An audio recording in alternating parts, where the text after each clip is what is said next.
What's the meaning of credit union?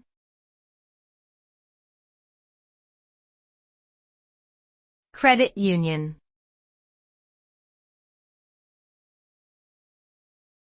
Credit union.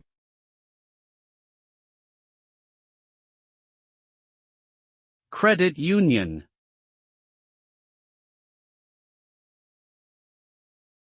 Credit union.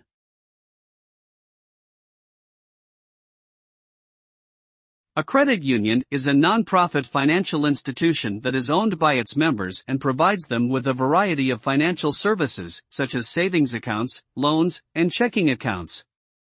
Unlike banks, credit unions are not for profit and are focused on providing affordable financial services to their members.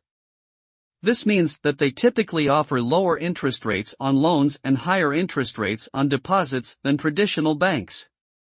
Credit unions are often community-based and serve a specific group of people, such as members of a particular industry, profession, or geographic area.